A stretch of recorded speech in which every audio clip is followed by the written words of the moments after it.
QCM, l'os ethmoïde. Toutes les propositions suivantes concernant l'os accent aigu th-moïde sont exactes, sauf une. Laquelle? A. L'apophyse crista galli correspond à la partie supérieure de la lame verticale. B. La lame criblée appartient à la fosse crânienne antérieure ou étage antérieur de la base du crâne. C. La face orbitaire des masses latérales ou os planum est concave en dehors. D. Les cellules E accent aigu th-moïdales postéro-supérieures s'ouvrent sous le cornet moyen.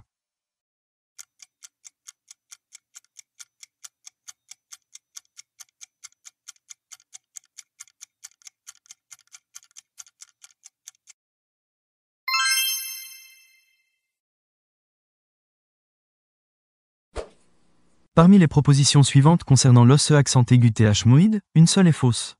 Laquelle? A. L'ethmoïde ne participe pas à la constitution de la voûte. B. Le bord antéro-supérieur de l'apophyse crista galli porte les ailes ou processus alaire. C. Le foramen E accent aigu th-moïdal se prolonge en arrière et dehors par la gouttière E accent aigu th-moïdo-frontale antérieure. D. Les foramen E accent aigu th-moïdo font communiquer la cavité orbitaire avec la fosse crânienne antérieure, étage antérieur de la base du crâne.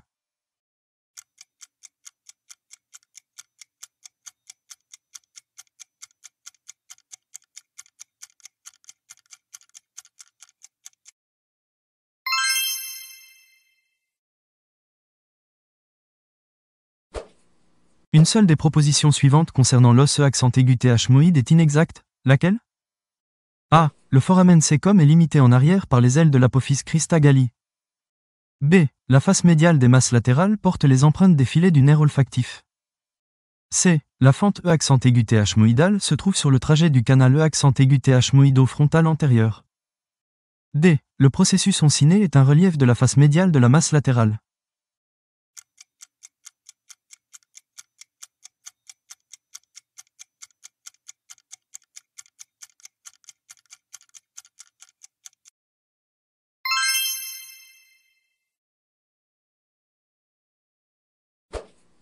La masse latérale de l'ethmoïde s'articule avec certains des os suivants. Lesquels? A. Os frontal. B. Os maxillaire. C. Os sphénoïde. D. Os propre du nez ou os nasal.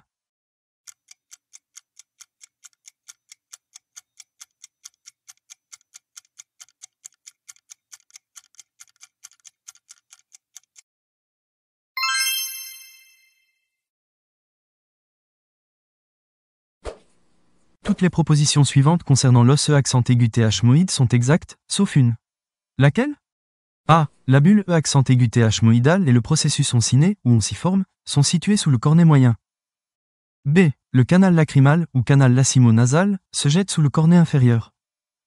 C. La face latérale des masses latérales, os planum, participe à la constitution de la paroi médiale de la cavité orbitaire. D. Le sinus maxillaire se draine sous le cornet supérieur.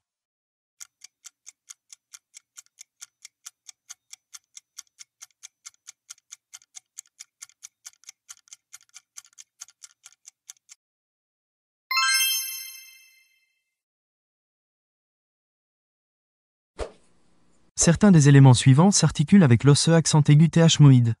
Lesquels? A. Épine nasale du frontal. B. Vomer. C. Processus horizontal du palatin. D. Os maxillaire.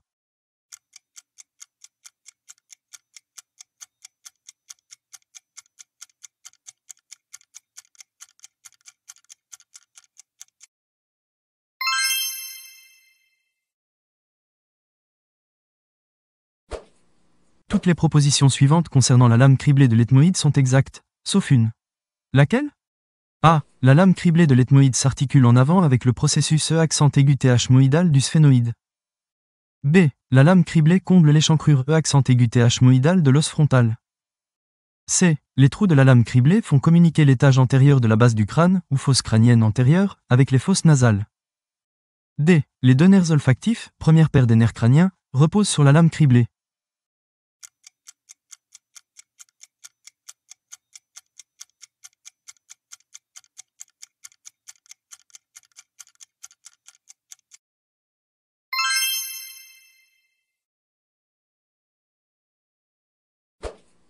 Certains des os ou reliefs osseux, ci-dessous s'articulent avec la lame perpendiculaire de l'ethmoïde. Lesquels? A. Lame verticale de l'os palatin. B. Vomère. C. Crête sphénoïdale inférieure de l'os sphénoïde. D. Os propre du nez ou os nasal.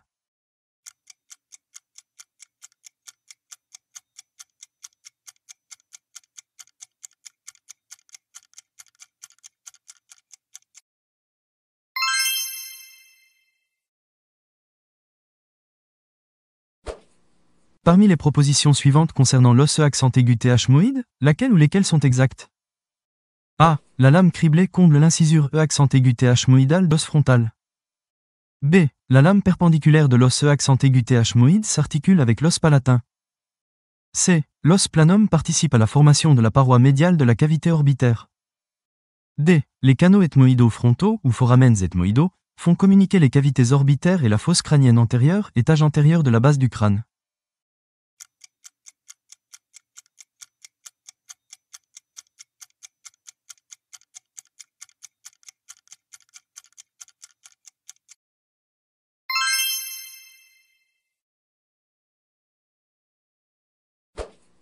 Parmi les propositions suivantes concernant l'os accent aigu th-moïde, lesquelles sont exactes? A. Les foramens de la lame criblée livrent passage au filet du nerf olfactif. B. Les ailes accent aigu th-moïdales, ou processus alaire, délimitent en arrière le foramen frontal. C. Les cellules accent aigu th-moïdales postérieures s'ouvrent au niveau du méa supérieur. D. Les cornets supérieurs et moyens sont des reliefs de la face latérale de la masse latérale.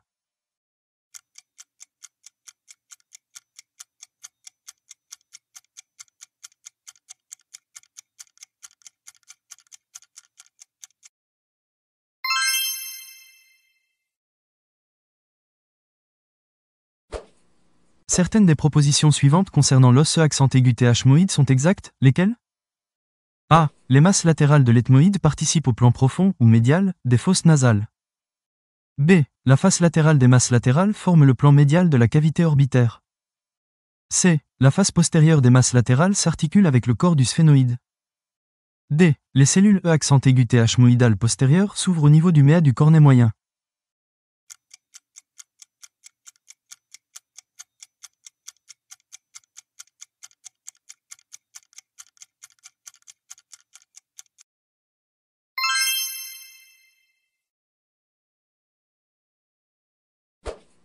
Certaines des propositions suivantes concernant l'ethmoïde sont exactes. Laquelle ou lesquelles? A. Les masses latérales sont appendues de part et d'autre de la lame perpendiculaire. B. Le bord postérieur de la lame verticale s'articule avec le processus accent aigu th-moïdal du sphénoïde. C. L'os accent aigu th-moïde participe à la constitution de l'étage antérieur et de l'étage moyen de la base du crâne. D. Dans le plan frontal, la face orbitaire des masses latérales est concave en dehors.